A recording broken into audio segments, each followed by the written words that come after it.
এবং আমার প্রিয় ভাই ও বোনেরা, আপনাদের সবাইকে স্বাগত জানাই ইসলামিক সম্ভাষণে। আসসালামু আলাইকুম ওয়া রাহমাতুল্লাহি ওয়া বারাকাতুহু। আল্লাহ সুবহানাহু ওয়া তাআলার দয়া, শান্তি ও রহমত আপনাদের সকলের উপরে বর্ষিত হোক। এই লেকচার এখানে আজকের টপিকটা হচ্ছে মুহাম্মদ সাল্লাল্লাহু আলাইহি সাল্লাম, পৃথিবীর বিভিন্ন ধর্মগ্রন্থে তার বর্ণনা। অনেক লোকেরই ভুল ধারণা আছে যে ইসলাম একটা নতুন ধর্ম, যেটা পৃথিবীর বুকে এসেছে 1400 বছর আগে, আর নবী মুহাম্মদ সাল্লাল্লাহু আলাইহি সাল্লাম হলেন এই ধর্মের প্রতিষ্ঠাতা। সত্যি বলতে ইসলাম পৃথিবীতে আছে সেই সুদূর অতীত থেকেই, যখন প্রথম মানুষটা পৃথিবীতে হেঁটে বেড়াতো। আর মুহাম্মদ সাল্লাল্লাহু আলাইহি সাল্লাম তিনি এই ধর্মের প্রতিষ্ঠাতা নন, তবে তিনি হলেন সর্বশেষ ও চূড়ান্ত নবী, আল্লাহ সুবহানাহু ওয়া তাআলার আল্লাহর শেষ রাসূল। তাকে পাঠানো হয়েছে সব মানুষের জন্য। আমাদের পবিত্র কোরআন বলছে, সূরা ফাতিরের 24 নম্বর আয়াতে উল্লেখ করা হয়েছে, ওয়া ইম মিন উম্মাতিন ইল্লা খালা ফিহা নাযীর। এমন কোন সম্প্রদায় নেই যেখানে আমি সতর্ককারী পাঠাইনি। পবিত্র কোরআনের সূরা রদের 7 নম্বর আয়াতে উল্লেখ করা হয়েছে, ওয়া কুল্লি কওমিন হাদ।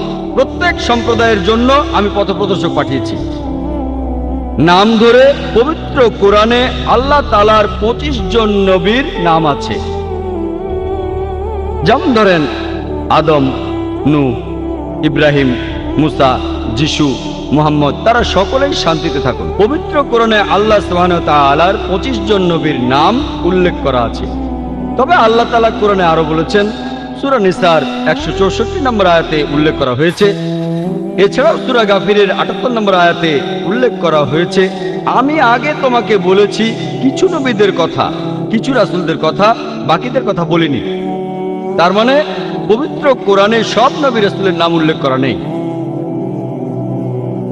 আর আমাদের নবীজি মুহাম্মদ সাল্লাল্লাহু আলাইহি সাল্লাম বলেছেন, এটা একটা সহিহ হাদিস, এটার উল্লেখ আছে মিশকাত আল মাসাবিতে 3 নম্বর খণ্ডের হাদিস নম্বর 5737। আমাদের নবীজি মুহাম্মদ সাল্লাল্লাহু আলাইহি সাল্লাম বলেছেন যে আল্লাহ সুবহানাহু ওয়া তাআলা এই পৃথিবীতে প্রায় 1,24,000 পয়গম্বর পাঠিয়েছেন। তবে নাম ধরে পবিত্র কোরআনে 25 জনের কথা বলা হয়েছে। কিন্তু এই সব রাসূল যারা এসেছেন সর্বশেষ নবী মুহাম্মদ সাল্লাল্লাহু আলাইহি সাল্লামের আগে, তারা এসেছিলেন শুধু তাদের সম্প্রদায়ের জন্য। আর তারা যে কথাগুলো প্রচার করেছেন সেই কথাগুলো মেনে চলা দরকার ছিল একটা নির্দিষ্ট সময়ের জন্য। যেসব নবী রাসূল মুহাম্মদ সাল্লাল্লাহু আলাইহি সাল্লামের আগে এসেছিলেন, তারা এসেছিলেন শুধুমাত্র তাদের সম্প্রদায়ের জন্য। যেমন ধরেন ঈসা আলাইহিস সালাম, খ্রিস্টানরা যাকে বলে যীশু খ্রিস্ট, তিনি এসেছিলেন শুধু ইহুদিদের জন্য, ইসরায়েলীদের জন্য। আল্লাহ পবিত্র কোরআনে বলেছেন, সূরা ইমরানের 49 নম্বর আয়াতে উল্লেখ করা হয়েছে যে ঈসা নবী বা যীশু খ্রিস্ট তিনি ছিলেন বনী ইসরায়েলের জন্য একজন নবী, ইসরায়েলের সন্তানদের জন্য। এছাড়াও একই ধরনের কথা আছে সূরা সাফে 6 নম্বর আয়াতে উল্লেখ করা হয়েছে যে যীশু খ্রিস্ট নিজের মুখে বলেছেন ইসরায়েলবাসীদের উদ্দেশ্যে, আমাকে এখানে আল্লাহর রাসূল হিসেবে পাঠানো হয়েছে। আর একই ধরনের কথা এমনকি পবিত্র বাইবেলেও আছে। বাইবেলে উল্লেখ করা আছে গসপেল অফ ম্যাথিউ 10 নম্বর অধ্যায়ের 5 ও 6 অনুচ্ছেদে যীশু খ্রিস্ট তার নিজের মুখে বলেছেন, তিনি তার শিষ্যদের বলছেন যে তোমরা কেউ জেন্টাইলদের পথ অনুসরণ করো না। এই জেন্টাইল কারা? যারা ইহুদি না, হিন্দুরা, মুসলিমরা। তোমরা কেউ জেন্টাইলদের পথ অনুসরণ করো না, আর তোমরা কেউ সামারিটিন শহরে প্রবেশ করবে না, তার বদলে তোমরা ইসরায়েলের শহরে প্রবেশ করবে। একই ধরনের কথা আছে গসপেল অফ ম্যাথিউ 15 নম্বর অধ্যায়ের 24 অনুচ্ছেদে, যেখানে যীশু খ্রিস্ট তার নিজের মুখে বলেছেন যে আমাকে পাঠানো হয়েছে শুধুমাত্র ইসরায়েলবাসীদের পথ দেখানোর জন্য। তার মানে হচ্ছে যে কোরআন এবং বাইবেলের কথা অনুযায়ী যীশু খ্রিস্টকে পাঠানো হয়েছিল শুধুমাত্র বনী ইসরায়েলীদের জন্য, শুধুমাত্র ইহুদিদের জন্য, ইসরায়েলের সন্তানদের জন্য। তবে নবীজি মুহাম্মদ সাল্লাল্লাহু আলাইহি সাল্লাম ছিলেন সর্বশেষ আর চূড়ান্ত নবী।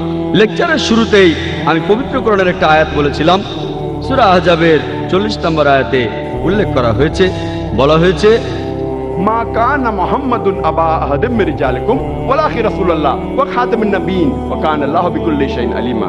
মুহাম্মদ সাল্লাল্লাহু আলাইহি সাল্লাম তিনি তোমাদের মধ্যে কোনো পুরুষের পিতা নন, তবে তিনি হলেন আল্লাহর প্রেরিত রাসূল, আর তিনি হলেন নবুয়তের সিলমোহর। নিশ্চয়ই আল্লাহ তাআলা সব বিষয়ে জানেন। যেহেতু মুহাম্মদ সাল্লাল্লাহু আলাইহি সাল্লাম ছিলেন আল্লাহর সর্বশেষ ও চূড়ান্ত রাসূল, সেজন্য তাকে শুধুমাত্র মুসলিমদের জন্য পাঠানো হয়নি বা আরবদের জন্য। আল্লাহ পবিত্র কোরআনে বলেছেন, সূরা আনবিয়ার 107 নম্বর আয়াতে উল্লেখ করা হয়েছে, ওয়ামা আরসালনাকা ইল্লা রাহমাতাল লিল আলামিন। আমি তো তোমাকে পাঠিয়েছি শুধুমাত্র বিশ্বজগতের প্রতি রহমত হিসেবে, প্রাণী জগতের প্রতি একটা রহমত হিসেবে, পুরো মানুষ জাতির প্রতি রহমত হিসেবে। এরপর পবিত্র কোরআনে সূরা সাবার 28 নম্বর আয়াতে উল্লেখ করা হয়েছে, ওয়ামা আরসালনাকা ইল্লা কাফাতাল লিন-নাস বাশিরাও ওয়া নাযিরাও। আমি তো তোমাকে পাঠিয়েছি পুরো মানুষ জাতির রাসূল হিসেবে, সুসংবাদ দেবে আর পাপ কাজে সতর্ক করবে, কিন্তু অধিকাংশ মানুষই একথা জানে না। যেহেতু মুহাম্মদ সাল্লাল্লাহু আলাইহি সাল্লাম ছিলেন সর্বশেষ ও চূড়ান্ত নবী, আমাদের নবীজির পরে অন্য কোনো রাসূল বা নবী আসবেন না। সেই কারণেই তাকে শুধু মুসলিমদের জন্য পাঠানো হয়নি অথবা আরবদের জন্য, তাকে পাঠানো হয়েছিল পুরো মানুষ জাতির জন্য। আমরা মুসলিমরা আমরা বিশ্বাস করি যে পবিত্র কোরআন এটা হলো আল্লাহ তাআলার বাণী, এটা হলো আল্লাহ তাআলার সর্বশেষ আসমানি কিতাব। তাই কোরআন যা বলছে আমরা সেটা মানি। সেজন্যই আমরা এটাও মানি যে নবী মুহাম্মদ সাল্লাল্লাহু আলাইহি সাল্লাম হলেন সর্বশেষ ও চূড়ান্ত নবী, আর এটাও মানি তাকে পাঠানো হয়েছে পুরো মানুষ জাতির জন্য।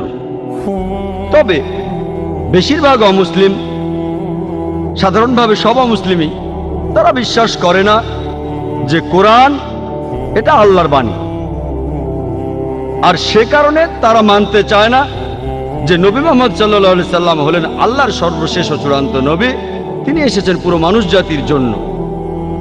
এ কারণে অমুসলিমদেরকে বোঝানোর জন্য আমি এখানে সাহায্য আর নির্দেশনা নেব পবিত্র কোরআনের একটি আয়াত থেকে।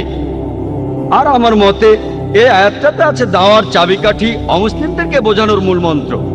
পবিত্র কোরআনে সূরা ইমরানের 64 নম্বর আয়াতে উল্লেখ করা হয়েছে, তাআলাউ ইলা কালমাতিন সাওয়াইন বাইনানা ওয়া বাইনাকুম।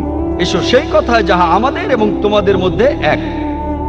যখন আমরা অন্য ধর্মের মানুষের কথা বলবো, সবচেয়ে ভালো পদ্ধতি যেটা পবিত্র কোরআনে বলছে, এসো সেই কথা যাহা আমাদের এবং তোমাদের মধ্যে এক। আসলে আমরা দেখি যে পৃথিবীর বিভিন্ন প্রধান প্রধান ধর্মগ্রন্থগুলোতে আমাদের নবীজি মুহাম্মদ সম্পর্কে কি বলা হয়েছে।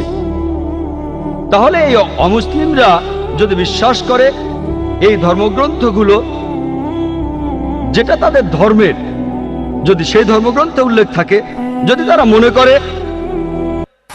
যে এটা আল্লাহর বাণী, তাহলে সেই ধর্মগ্রন্থের কথাগুলোও তাদের মানতে হবে। আসুন প্রথমেই আমরা দেখি হিন্দু ধর্মগ্রন্থগুলোতে নবী মুহাম্মদ সাল্লাল্লাহু আলাইহি সাল্লাম সম্পর্কে কি বলা হয়েছে। হিন্দু ধর্মগ্রন্থগুলোকে মোটামুটি ভাবে ভাগ করা যায় প্রধানত দুই ভাগে, যেমন শ্রুতি আর স্মৃতি। শ্রুতি অর্থ হচ্ছে যেটা প্রকাশিত হয়েছে, যেটা সবাই বুঝতে পেরেছে, যেটা মানুষ শুনেছে। এই শ্রুতি বিভিন্ন হিন্দু বিশেষজ্ঞদের মতে প্রচলিত আছে যে শ্রুতি হলো ঈশ্বরের বাণী।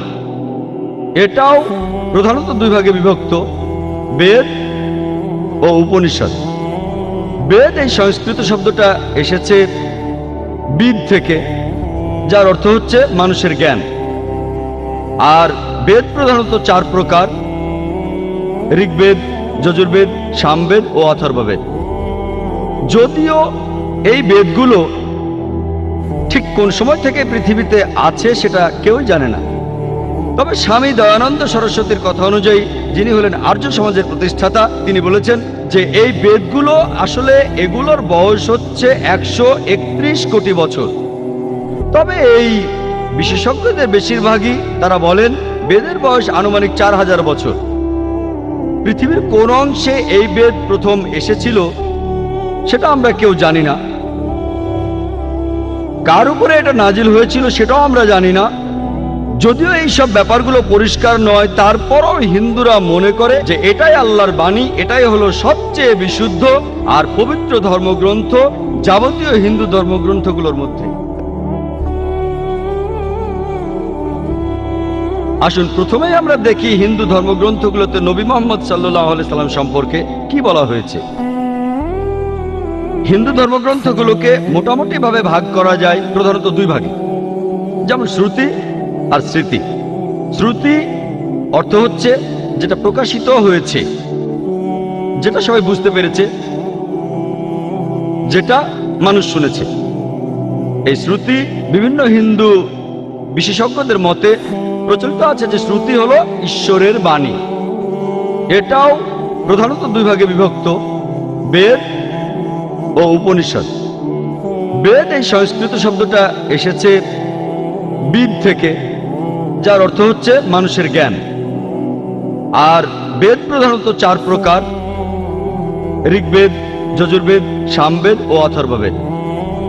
যদিও এই বেদগুলো ঠিক কোন সময় থেকে পৃথিবীতে আছে সেটা কেউই জানে না, তবে স্বামী দয়ানন্দ সরস্বতীর কথা অনুযায়ী, যিনি হলেন আর্য সমাজের প্রতিষ্ঠাতা, তিনি বলেছেন যে এই বেদগুলো আসলে এগুলোর বয়স হচ্ছে 131 কোটি বছর।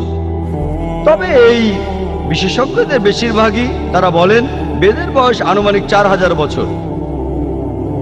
পৃথিবীর কোন অংশে এই বেদ প্রথম এসেছিল সেটা আমরা কেউ জানি না, কার উপরে এটা নাজিল হয়েছিল সেটাও আমরা জানি না। যদিও এই সব ব্যাপারগুলো পরিষ্কার নয়, তারপরও হিন্দুরা মনে করে যে এটাই আল্লাহর বাণী, এটাই হলো সবচেয়ে বিশুদ্ধ আর পবিত্র ধর্মগ্রন্থ যাবতীয় হিন্দু ধর্মগ্রন্থগুলোর মধ্যে। এরপরে গুরুত্ব পাবে তাদের উপনিষদ। এসেছে সংস্কৃত শব্দ থেকে উপা, যার অর্থ কাছে, নি অর্থাৎ নিচে, সদ অর্থাৎ বসা, কাছে এসে নিচে বসা। এককালে শিষ্য ছাত্ররা বসত তাদের শিক্ষকদের পায়ের কাছে, এটাকে বলা হচ্ছে উপনিষদ। এর অর্থ জ্ঞান, যেটা যাবতীয় অজ্ঞতা দূর করে দেয়। পৃথিবীতে 200-রও বেশি উপনিষদ পাওয়া যায়, তবে হিন্দু রীতি বলে এর সংখ্যা হলো 108। এগুলোর মধ্যে কিছু উপনিষদকে বলা হয়েছে প্রধান উপনিষদ। কেউ বলে 10টা, কেউ বলে 12টা। শ্রী রাধাকৃষ্ণ তিনি 18টা বেছে নিয়ে বই লিখেছেন, এগুলোই প্রধান উপনিষদ। পরের স্তরের ধর্মগ্রন্থগুলো হলো স্মৃতি। স্মৃতি মানে যেগুলো মনে রাখা হয়, অর্থাৎ স্মরণে রাখা। হিন্দু বিশেষজ্ঞরা বলেন এই স্মৃতি, এই গ্রন্থগুলো মানুষ লিখেছে, ঋষিরা। আর এর অবস্থান শ্রুতির পরে, শ্রুতির অবস্থান উপরে, তারপরে হচ্ছে স্মৃতি। এগুলোকে বলা হয় ধর্মশাস্ত্র, কারণ এগুলো বলে যে একজন মানুষ কিভাবে চলবে, সম্প্রদায় কিভাবে চলবে, সমাজ কিভাবে চলবে। স্মৃতির মধ্যে খুব গুরুত্বপূর্ণ হলো বিভিন্ন পুরাণ। পুরাণ অর্থ প্রাচীন। এসব পুরাণে বিভিন্ন দেবতার কথা আছে, বিশ্ব সৃষ্টির কথা আছে, সাহিত্য আছে। আর মহারিষি ব্যাস এইসব পুরাণগুলোকে 18টি খণ্ডে ভাগ করেছেন। এগুলোর মধ্যে একটা গুরুত্বপূর্ণ পুরাণ হলো ভবিষ্য পুরাণ। ভবিষ্য মানে ভবিষ্যৎ। এই পুরাণ ভবিষ্যৎ নিয়ে কথা বলছে। আর ভবিষ্য পুরাণে উল্লেখ করা আছে 3য় পর্ব, 3য় খণ্ড, 3য় অধ্যায়ের 5 থেকে 8 অনুচ্ছেদে যে একজন ম্লেচ্ছ আসবেন তার সঙ্গীদের সাথে নিয়ে মরুভূমি থেকে। তার নাম হবে মুহাম্মদ সাল্লাল্লাহু আলাইহি সাল্লাম।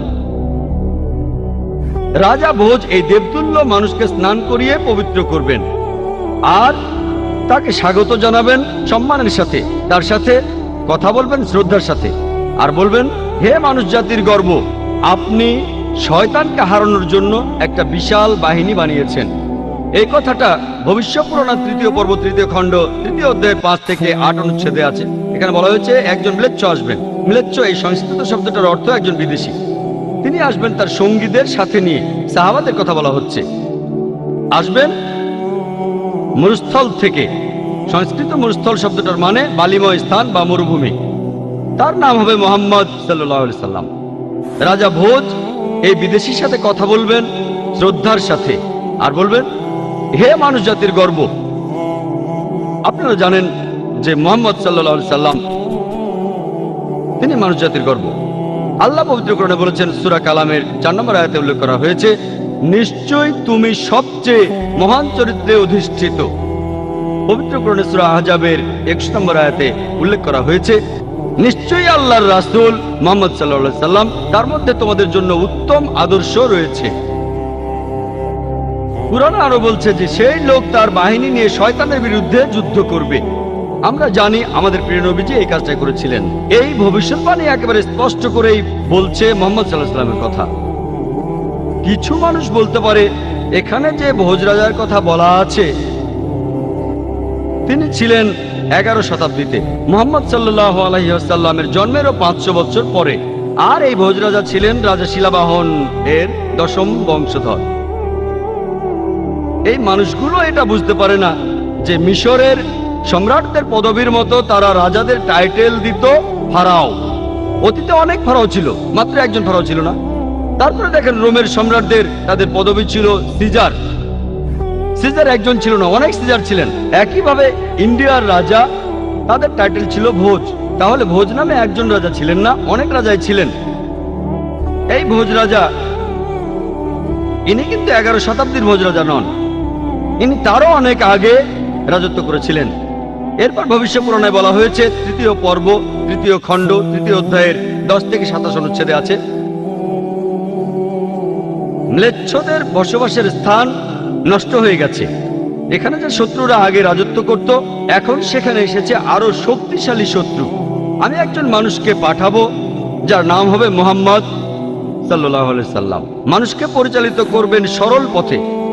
হে রাজা ভোজ, তুমি পিশাচদের রাজ্যে কখনোই যাবে না, কারণ আমি আমার দয়া দিয়েই তোমাকে পবিত্র করব। তারপর দেবতুল্য একজন মানুষ ভোজ রাজার কাছে আসলো, তারপর বলল যে আর্য ধর্ম এই পৃথিবীতে প্রতিষ্ঠিত হবে। এটা হবে ঈশ্বর পরমাত্মার আদেশে। আমার অনুসারীদের খাতনা দেওয়া থাকবে, তাদের মাথার পেছনে কোনো টিকি থাকবে না, তারা মুখে দাড়ি রাখবে, তারা একটা বিপ্লব করবে, তারা প্রার্থনার জন্য আহ্বান করবে, তারা সব হালাল খাবার খাবে, তারা বিভিন্ন পশুর মাংস খাবে, তবে এই লোকগুলো শূকরের মাংস খাবে না। তারা লতাপাতার মাধ্যমে নিজেদের পবিত্র করবে না, নিজেদের পবিত্র করবে যুদ্ধের মাধ্যমে। তাদের সম্প্রদায়কে বলা হবে মুসলমান। এই ভবিষ্যৎবাণী আর কারো কথা বলছে না, বলছে সর্বশেষ নবী মুহাম্মদ সাল্লাল্লাহু আলাইহি সাল্লামের কথা। বলা আছে, আমার অনুসারী তারাই হবে যে লোকদের খতনা দেওয়া থাকবে। আমরা জানি মুসলিমরা খতনা করে, তাদের মাথার পেছনে টিকি থাকবে না, অনেকে এটাকে বলে সিন্ডি, তাদের মুখে দাড়ি থাকবে, তারা একটা বিপ্লব করবে, তারা প্রার্থনার জন্য আহ্বান করবে। আজানের কথা বলা হচ্ছে, মুসলিমরা আজান দেয়, তারা সব হালাল খাবার খাবে, বিভিন্ন প্রাণীর মাংস খাবে, তবে তারা শূকরের মাংস খাবে না। আল্লাহ পবিত্র কোরআনে সব মিলিয়ে 4 জায়গায় বলেছেন। সূরা বাকারার 173 নম্বর আয়াতে উল্লেখ আছে, সূরা মাইদার 3 নম্বর আয়াতে উল্লেখ আছে, সূরা আনামের 145 নম্বর আয়াতে উল্লেখ আছে, এবং সূরা নাহালের 115 নম্বর আয়াতে উল্লেখ করা আছে, হুররিমাত আলাইকুম মাইতাতু ওয়াদ-দামু ওয়া লাহমুল খিনজির ওয়া মা উহিল্লা লিগাইরিল্লাহ বিহি। তোমাদের জন্য হারাম করা হয়েছে মৃত জন্তু, রক্ত, শূকর মাংস খাওয়া, এবং যে পশু জবাইকালে আল্লাহ ব্যতীত অন্য কারো নাম নেওয়া হয়েছে। যেহেতু পবিত্র কোরআনে বেশ কয়েকবার এই কথা বলা হয়েছে যে শূকরের মাংস খাওয়া হারাম, মুসলিমরা আমরা শূকর খাই না। ভবিষ্যৎবাণীটা আরো বলছে যে তারা লতাপাতার মাধ্যমে পবিত্র হবে না, তারা পবিত্র হবে যুদ্ধের মাধ্যমে, আর তাদেরকে ডাকা হবে মুসলমান বলে। এই ভবিষ্যৎবাণীটা পরিষ্কারভাবে বলছে সর্বশেষ এবং চূড়ান্ত নবী মুহাম্মদ সাল্লাল্লাহু আলাইহি সাল্লাম সম্পর্কে। এরপরে ভবিষ্য পুরাণে আরো উল্লেখ করা আছে, 3য় পর্ব 1ম খণ্ড 3য় অধ্যায়ের 21 থেকে 23 অনুচ্ছেদে বলা হয়েছে যে 7টা পবিত্র শহর কাশীতে, সেগুলো ভরে গেছে দুর্নীতিতে আর রাক্ষসে। সেই সময়ে ম্লেচ্ছদের দেশে ম্লেচ্ছ ধর্মের অনুসারী যারা আছে তারা ভালো মানুষ, তাদের মধ্যে সব ভালো গুণই আছে। আর এই দেশে দেখো সব ধরনের পাপই বিদ্যমান আছে। হে ঋষি, তোমার প্রভুর নামকে সমুন্নত রেখো। এখানে আসলে বলা হচ্ছে মুহাম্মদ সাল্লাল্লাহু আলাইহি সাল্লামের কথা, তার অনুসারীদের কথা। মুহাম্মদ সাল্লাল্লাহু আলাইহি সাল্লামের কথা বেদেও ভবিষ্যৎবাণী করা হয়েছে। অথর্ব বেদে বলা হয়েছে 20 নম্বর গ্রন্থে 127 নম্বর অনুচ্ছেদের 1 থেকে 14 নম্বর মন্ত্র। এটাকে বলা হয় কুন্টাক সুক্তাস। কুন্টাক অর্থ পেটের ভিতর লুকানো গ্রন্থি। তার মানে এই মন্ত্রগুলোর যে অর্থ সেটা লুকানো আছে, আপনারা পরে এগুলো সম্পর্কে জানতে পারবেন। কুন্টাকের আরো একটা অর্থ দুর্দশা থেকে মুক্ত, আরেকটা অর্থ শান্তি, আর ইসলামেরও একই অর্থ। এর আরেকটা অর্থ হলো পৃথিবীর কেন্দ্র। আমরা জানি যে মক্কা শহরটা পৃথিবীর কেন্দ্র। আল্লাহ পবিত্র কোরআনে বলেছেন, সূরা ইমরানের 96 নম্বর আয়াতে উল্লেখ করা হয়েছে, মানুষ জাতির জন্য প্রথম ঘর বানানো হয়েছিল বাক্কায়। এটা মক্কার আরেকটা নাম। আমি এখানে 14টা মন্ত্রের সবগুলো বলার সময় পাবো না। এখন আপনাদের সামনে সংক্ষেপে 4টা মন্ত্র বলবো। অথর্ববেদ 20 নম্বর গ্রন্থে 127 নম্বর অনুচ্ছেদের 1 নম্বর মন্ত্র বলছে, তিনি হলেন নরসাংসা, তিনি হলেন কাওরামা, যাকে রক্ষা করা হয়েছে 60,090 জন শত্রুর কবল থেকে। 2 নম্বর মন্ত্র বলছে, তিনি একজন উটে চড়া ঋষি। 3 নম্বর মন্ত্র বলছে, তিনি হলেন মামা ঋষি। 4 নম্বর মন্ত্র বলছে, তিনি হলেন বৈষ্ণবী রেব। 1 নম্বর মন্ত্র বলছে, তিনি হলেন নরসাংসা। নর সংস্কৃত শব্দটার অর্থ একজন মানুষ, একজন ব্যক্তি। সাংসা মানে প্রশংসা, প্রশংসনীয়, যে মানুষটা প্রশংসনীয়। আর আরবি শব্দ মোহাম্মদের অর্থ ঠিক সেটাই, প্রশংসনীয়। এটাই ছিল সর্বশেষ চূড়ান্ত নবী রাসূলুল্লাহ সাল্লাল্লাহু আলাইহি ওয়াসাল্লামের নাম। এরপরে বলা হয়েছে তিনি হলেন কাওরামা। কাওরামা শব্দটার আরেকটা অর্থ হলো শান্তির রাজপুত্র। আর আমাদের নবীজি সাল্লাল্লাহু আলাইহি সাল্লাম শান্তির রাজপুত্র ছিলেন। এর আরেকটা অর্থ হলো অভিবাসী। আমরা জানি নবীজি সাল্লাল্লাহু আলাইহি সাল্লাম মক্কা থেকে মদিনায় হিজরত করেছিলেন, তিনি অভিবাসী ছিলেন। এরপরে বলা হয়েছে তাকে রক্ষা করা হয়েছে 60,090 জন শত্রুর কবল থেকে। আমরা জানি সে সময় মক্কায় যেসব লোক নবীজি সাল্লাল্লাহু আলাইহি সাল্লামের বিরুদ্ধে ছিলেন তাদের সংখ্যা ছিল প্রায় 60,000। 2 নম্বর মন্ত্র বলছে, তিনি হবেন একজন উটে চড়া ঋষি। কোন ইন্ডিয়ান ঋষি অথবা ব্রাহ্মণ কখনোই উটের পিঠে চড়বেন না, কারণ উটে চড়া ব্রাহ্মণদের জন্য নিষিদ্ধ। মনুস্মৃতিতে উল্লেখ করা হয়েছে 11 নম্বর অধ্যায়ের 202 নম্বর অনুচ্ছেদে যে একজন ব্রাহ্মণ কোনো উট বা গাধার পিঠে চড়তে পারবেন না। সেজন্য ইনি হবেন এমন কেউ যিনি বিদেশী। 3 নম্বর মন্ত্র বলছে, তিনি মামা ঋষি বা মহাঋষি। মামা, কেউ বলে থাকে মোহাম্মদ, কেউ বলে মহান ঋষি। 4 নম্বর মন্ত্র বলছে, তিনি হলেন রেব। রেব অর্থ যে প্রশংসা করে। আমাদের নবীজি সাল্লাল্লাহু আলাইহি সাল্লামের আরেকটা নাম হলো আহম্মদ, যে প্রশংসা করে। এটার আরবি হলো আহম্মদ। এটা ছিল আমাদের নবীজি সাল্লাল্লাহু আলাইহি সাল্লামের আরেকটা নাম।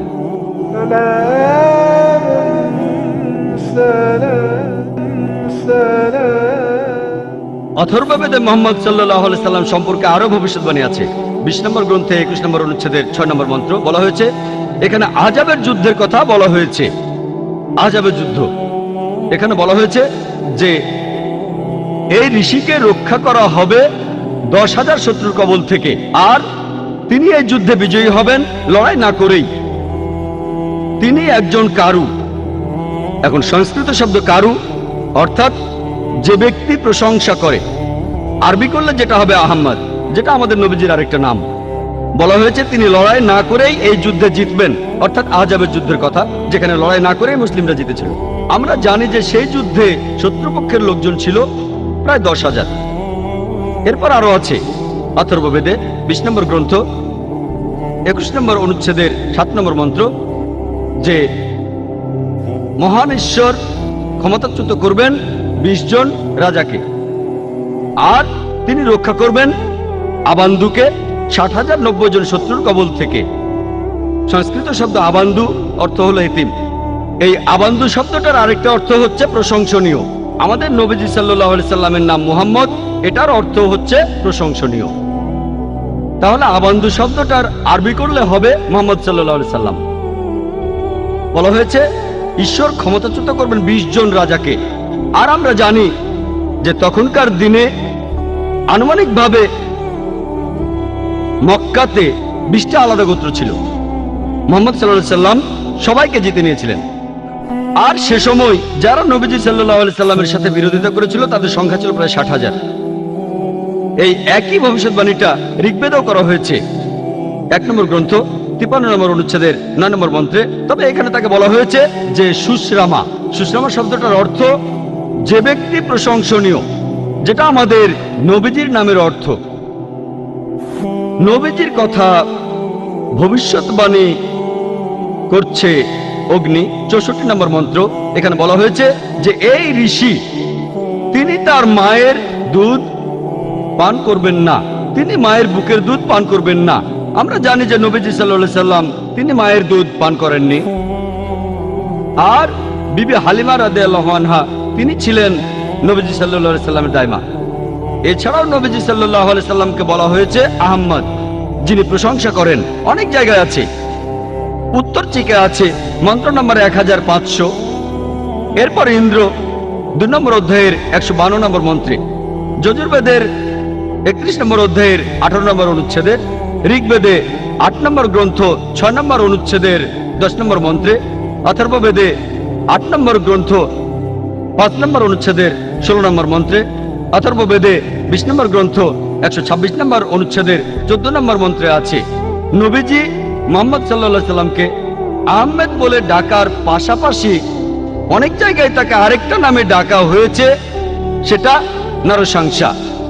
আমি একথা আগেও বলেছি, নরসাংসা শব্দটার প্রথম অংশ নর, যার অর্থ একজন মানুষ বা ব্যক্তি, আর সাংসা এটার মূল শব্দ হলো প্রশংসা, যার অর্থ হচ্ছে যে মানুষটা প্রশংসনীয়। তাহলে নবীজি মুহাম্মদ সাল্লাল্লাহু আলাইহি সাল্লামকে নরসাংসা অর্থাৎ মোহাম্মদ বলে হিন্দু বিভিন্ন ধর্মগ্রন্থের অনেক জায়গায় উল্লেখ করা হয়েছে।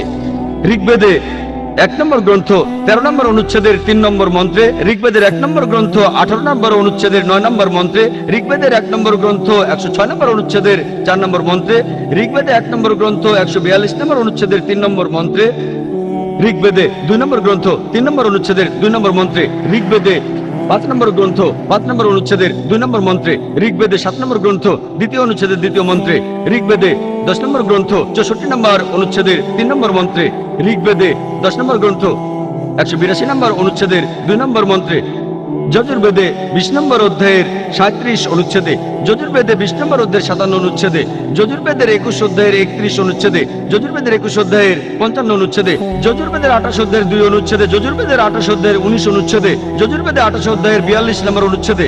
এভাবে সারাদিন শুধু রেফারেন্স দিয়ে যেতে পারেন যে হিন্দু ধর্মগ্রন্থে এই সব জায়গায় আমাদের নবীজির নাম উল্লেখ করা হয়েছে। হাতে সময় কম না হলে শুধু হিন্দু ধর্মগ্রন্থে মুহাম্মদ সাল্লাল্লাহু আলাইহি সাল্লামের বর্ণনা নিয়ে একটা লেকচার দেওয়া যেত। যেহেতু হাতে সময় কম, তাই আরেকটা ভবিষ্যৎবাণীর কথা বলবো হিন্দু ধর্মগ্রন্থে মুহাম্মদ সাল্লাল্লাহু আলাইহি সাল্লামের বর্ণনা নিয়ে, যেটা হলো কল্কি অবতার। এটার উল্লেখ আছে ভগবত পুরাণায় 12 নম্বর খণ্ড 2য় অধ্যায়ের 18 থেকে 20 নম্বর অনুচ্ছেদে বলা হয়েছে যে বিষ্ণু ইয়াস নামে একজনের ঘরে, যে মহৎ হৃদয়ের ব্রাহ্মণ, যে শাম্বালা নামের একটা গ্রামের প্রধান, তার ঘরে জন্মাবে কল্কি। তাকে ঈশ্বর দেবেন উৎকৃষ্ট গুণাবলী, আর ঈশ্বর তাকে দেবেন 8টা অলৌকিক শক্তি। তিনি চড়বেন একটা সাদা ঘোড়ায়, তার ডান হাতে থাকবে একটি তরবারি। এরপর ভগবত পুরাণায় উল্লেখ করা হয়েছে 1 নম্বর খণ্ড 3য় অধ্যায়ের 25 নম্বর মন্ত্রে যে কলিযুগে যখন রাজারা হবে ডাকাতের মতো, কলিযুগে যখন রাজারা হবে ডাকাতের মতো, সেই সময় বিষ্ণু ইয়াসের ঘরে জন্মগ্রহণ করবে কল্কি। এছাড়াও কল্কি পুরাণায় উল্লেখ করা হয়েছে 2য় অধ্যায়ের 4 নম্বর মন্ত্রে বলা হয়েছে যে বিষ্ণু ইয়াস নামে এক ব্যক্তির ঘরে, যিনি মহৎ হৃদয় ব্রাহ্মণ, যিনি শাম্বালা গ্রামের প্রধান, তার ঘরে জন্মাবে কল্কি। কল্কি পুরাণায় বলা হয়েছে 2য় অধ্যায়ের 5 নম্বর মন্ত্রে কল্কিকে সাহায্য করবে 4 জন সহচর পাপীদের বিরুদ্ধে লড়াই করার জন্য। কল্কি পুরাণায় বলা হয়েছে 2য় অধ্যায়ের 7 নম্বর মন্ত্রে কল্কি অবতারকে যুদ্ধক্ষেত্রে দেবদূত বা ফেরেশতারা সাহায্য করবে। কল্কি পুরাণায় 2য় অধ্যায়ের 11 নম্বর মন্ত্রে বলা হয়েছে যে বিষ্ণু ইয়াস নামে এক ব্যক্তির ঘরে জন্ম নেবে সুমতির গর্ভে। কল্কি পুরাণায় 2য় অধ্যায়ের 15 নম্বর মন্ত্রে উল্লেখ করা হয়েছে যে তিনি মাধব মাসের 12 দিনে জন্মগ্রহণ করবেন। এক কথায় হিন্দু ধর্মগ্রন্থের এই কথাগুলি কল্কি অবতার সম্পর্কে বলছি। আমি এবারে এই কথাগুলি আবারও সাজিয়ে আর সংক্ষেপে বলছি। 1 নম্বর পয়েন্ট, তার বাবার নাম হবে বিষ্ণু ইয়াস। বিষ্ণু মানে ঈশ্বর, ইয়াস এর মানে ভৃত্য, অর্থাৎ ঈশ্বরের ভৃত্য। যদি এটার আরবি করেন সেটা হবে আব্দুল্লাহ, অর্থাৎ আমাদের নবীজি সাল্লাল্লাহু আলাইহি সাল্লামের বাবা। তার মায়ের নাম হবে সুমতি। সুমতি সংস্কৃত শব্দটার অর্থ প্রশান্ত, প্রশান্তি, শান্তি। এটার আরবি করলে হবে আমিনা, অর্থাৎ আমাদের নবীজি সাল্লাল্লাহু আলাইহি সাল্লামের মা। বলা হয়েছে তিনি জন্মগ্রহণ করবেন সাম্বালা নামে একটি গ্রামে। সাম্বালা মানে একটি প্রশান্ত এবং শান্তির জায়গা। আমরা জানি মক্কাকে বলা হয় দারুল আমান, অর্থাৎ শান্তির ঘর। নবীজি সাল্লাল্লাহু আলাইহি সাল্লাম জন্মেছিলেন মক্কায়।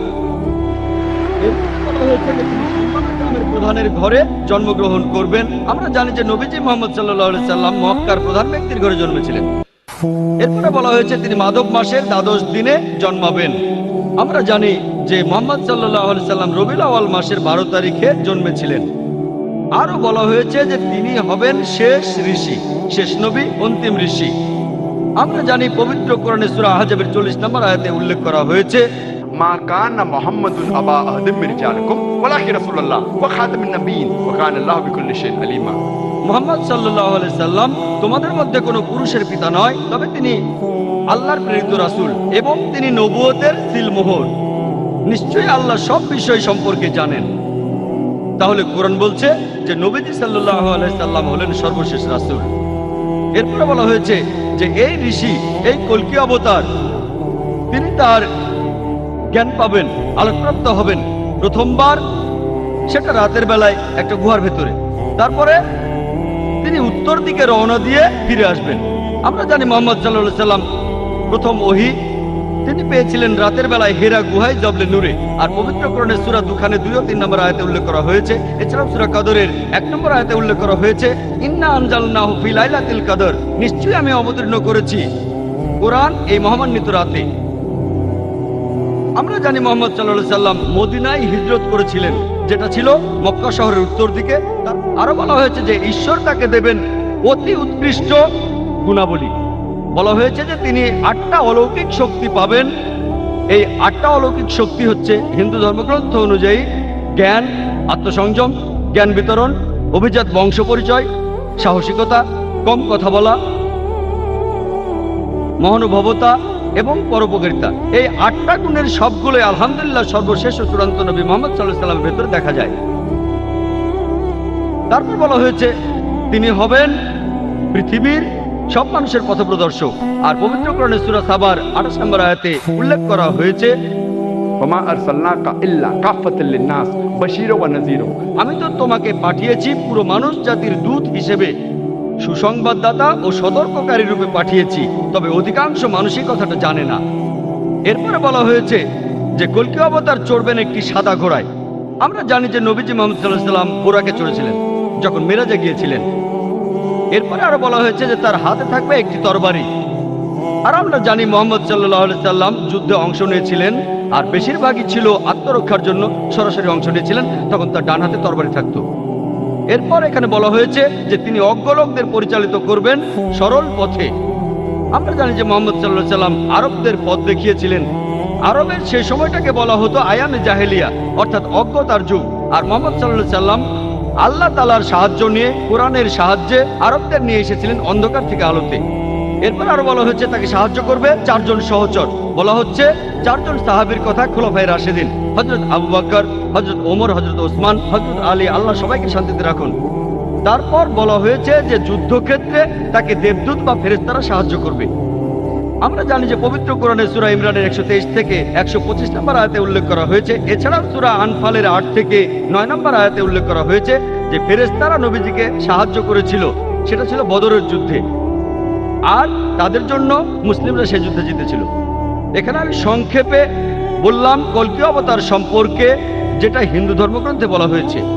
হিন্দু ধর্মগ্রন্থে মুহাম্মদ সাল্লাল্লাহু আলাইহি সাল্লাম সম্পর্কে বিস্তারিত জানতে চাইলে আপনারা আমার ভিডিও ক্যাসেট দেখেন এই টপিকের উপরে, যেখানে হিন্দু ধর্মগ্রন্থে নবীজির ব্যাপারে বিস্তারিত বলেছি। আসলে এবারে দেখি পারসি ধর্মগ্রন্থে নবীজি সাল্লাল্লাহু আলাইহি সাল্লামকে নিয়ে কি ভবিষ্যৎবাণী করা হয়েছে। জরথুস্ত্র, তিনি হলেন এই ধর্মের প্রতিষ্ঠাতা। এটাকে আরো বলা হয় পারসিজম। এটার উৎপত্তি হয়েছে পার্সিয়াতে এখন থেকে 2500 বছর আগে। এই পার্সিটান ধর্মটাকে আরো বলা হয় ম্যাগিয়ানিজম, অথবা যে ধর্মের অনুসারীরা অগ্নি পূজা করে। পার্সিদের যে পবিত্র ধর্মগ্রন্থ সেগুলো দশাতীর এবং আবেস্তা। আবেস্তাকে আবার জেন্দ আবেস্তাও বলা হয়। দশাতীর দুই ভাগে বিভক্ত, খুর্দা দশাতীর ও করণ দশাতীর। আবেস্তারও আবার দুই ভাগ, খুর্দা আবেস্তা ও করণ আবেস্তা। অনেকে এগুলোকে বলে জেন বা মহাজেন। আপনারা যদি এই পার্সি ধর্মগ্রন্থ পড়েন, অনেক জায়গাতে দেখবেন নবীজি মোহাম্মদ সাল্লাল্লাহু আলাইহি সাল্লামের কথা সেখানে বলা হয়েছে। আবেস্তায় উল্লেখ করা হয়েছে আছে ফারবারদিনী আসতে 28 নম্বর অধ্যায়ের 129 নম্বর অনুচ্ছেদে বলা হয়েছে তার নাম হবে জয়যুক্ত, তার নাম হবে আস্তাবেত আরেতা, তার আরো একটা নাম হবে সোশিম। বলা হয়েছে যে তাকে এখানে ডাকা হবে নামটা সোশিয়ান, তার নাম হবে আস্তাবেত আরেতা। আমরা জানি নবীজি সাল্লাল্লাহু আলাইহি সাল্লাম যুদ্ধ জিতেছিলেন, অনেক যুদ্ধ জিতেছিলেন। আর এখানে সোশিয়ান থাকবে। ইতিহাসের বিশ্বকোষের কথা অনুযায়ী শব্দটার অর্থ যে মানুষটা প্রশংসা করেছে। এটার আরবি হলে সেটাই হবে মুহাম্মদ সাল্লাল্লাহু আলাইহি সাল্লাম। তাহলে পার্সি বিভিন্ন ধর্মগ্রন্থেও মুহাম্মদ সাল্লাল্লাহু আলাইহি সাল্লামের নাম উল্লেখ করা হয়েছে। এরপর বলা হয়েছে তিনি হবেন আস্তাবেত আরিতা। আস্তাবেত আরিতা অর্থাৎ যে ব্যক্তি প্রশংসা করে।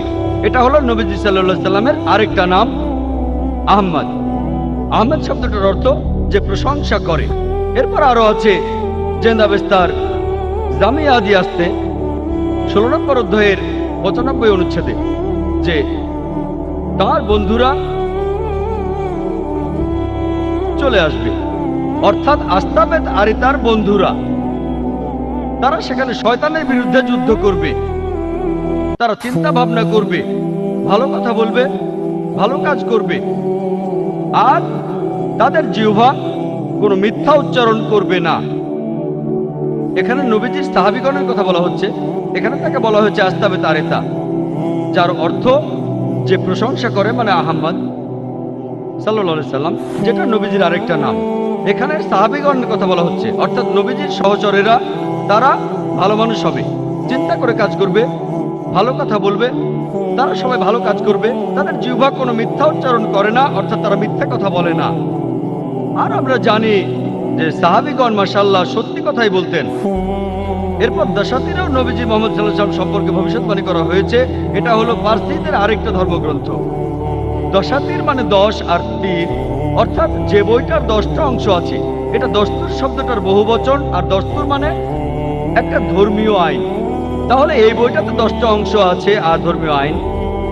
দশাতীরে উল্লেখ করা হয়েছে যে পার্সিরা যখন তাদের ধর্ম ত্যাগ করবে, জেরস্ট্রিয়ানরা যখন তাদের ধর্ম ত্যাগ করবে, যখন তারা নিঃসঙ্গ হয়ে যাবে, তখন মরুভূমি থেকে একজন লোক আসবে, তার অনুসারীরা পার্সিদের বশে আনবে, আর তারা পার্সিদের রাজ্য জয় করে নেবে।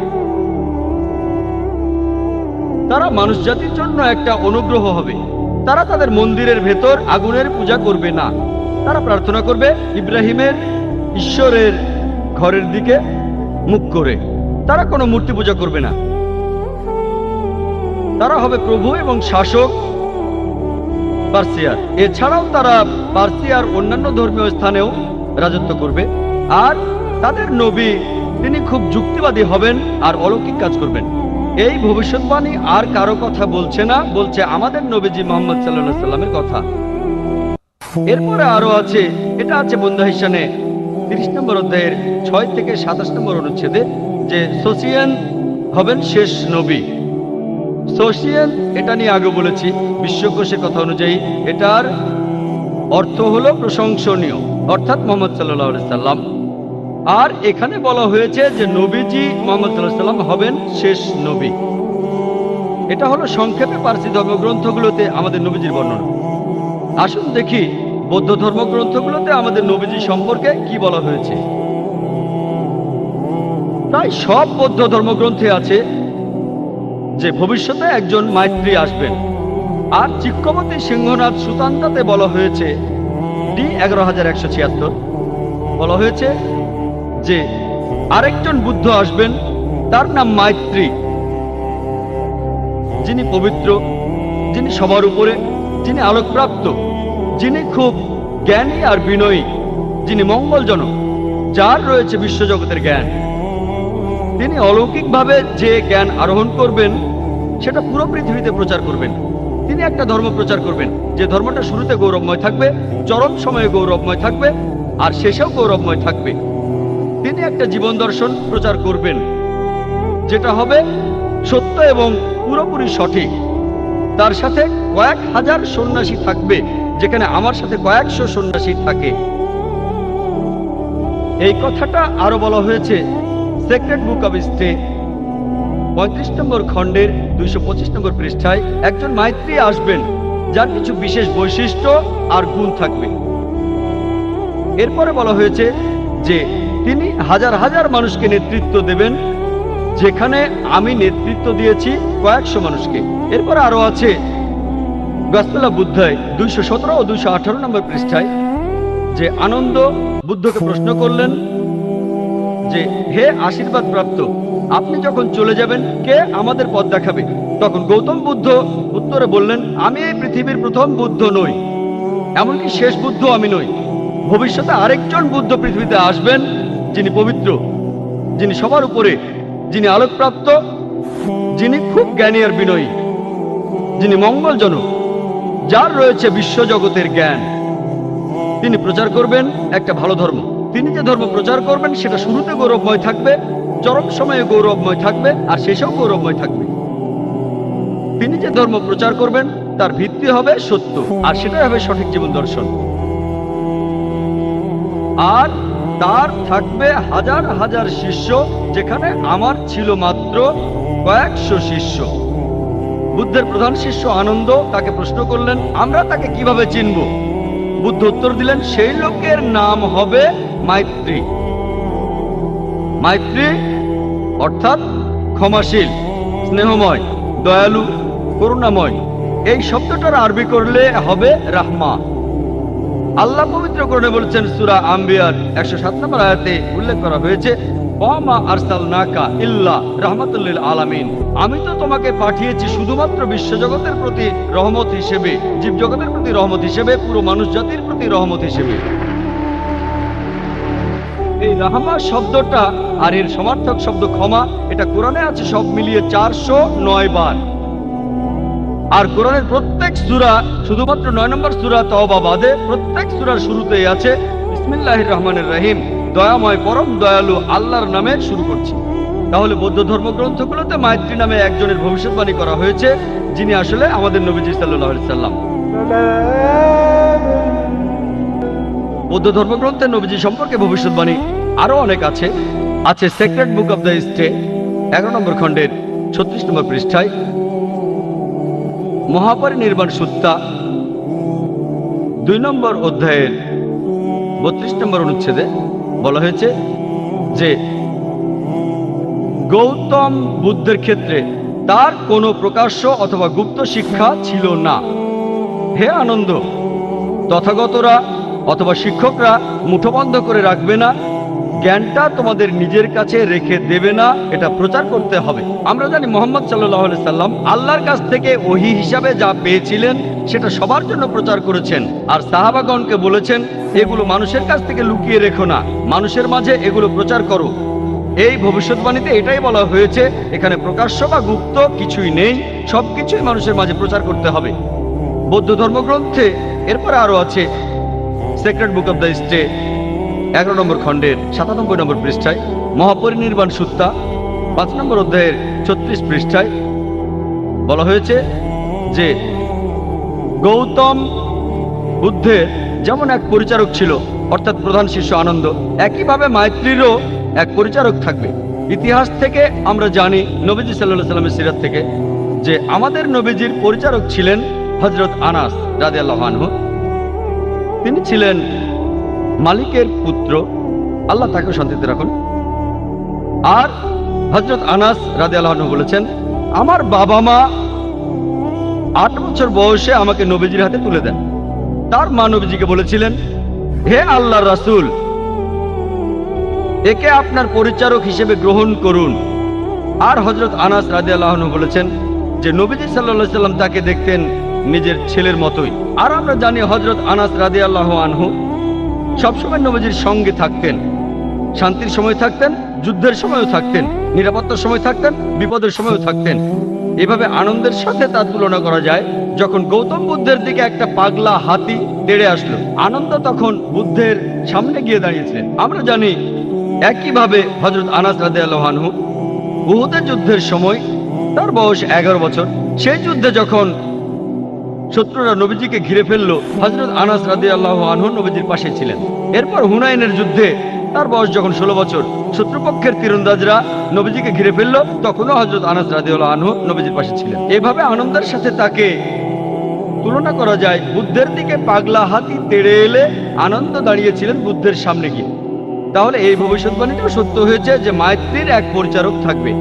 এরপর আরো আছে গসপেল অফ বুদ্ধাতে 214 নম্বর পৃষ্ঠায় যে এই যে মাইত্রী আসবেন, অন্য যে বুদ্ধ আসবেন তার 6টা গুণ থাকবে।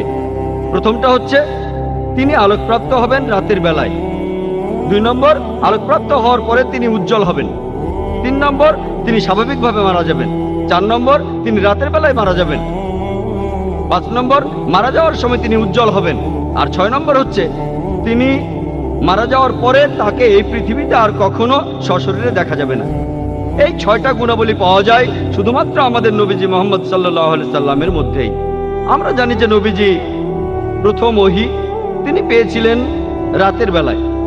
আর পবিত্র কোরআনে সূরা দুখানের 2 ও 3 নম্বর আয়াতে উল্লেখ করা হয়েছে। এছাড়াও সূরা কদরের 1 নম্বর আয়াতে আছে যে কোরআন নাজিল হয়েছিল মহিমান্বিত রাতে। এরপরে আছে তিনি উজ্জ্বল হবেন। আমরা জানি যে আমাদের নবীজি তখন উজ্জ্বল হয়েছিলেন, আলোকিত হয়েছিলেন। এরপরে আছে তিনি স্বাভাবিকভাবে মারা যাবেন। আমরাও জানি নবীজি স্বাভাবিকভাবে মারা গিয়েছিলেন। 4 নম্বর, তিনি মারা যাবেন রাতের বেলায়। আর আয়েশা রাদিয়াল্লাহু আনহার বলা হাদিস থেকে আমরা জানি যে নবীজির ঘরে প্রদীপে কোনো তেল ছিল না, তিনি পাশের বাড়ি থেকে তেল ধার নিলেন। অর্থাৎ নবীজি মারা যাওয়ার সময় তখন রাত ছিল। এরপরে আছে যে তিনি মারা যাওয়ার সময় উজ্জ্বল হয়ে যাবেন। আর হযরত আনাস রাদিয়াল্লাহু আনহু বলেছেন যে নবীজি মারা যাওয়ার সময় খুব উজ্জ্বল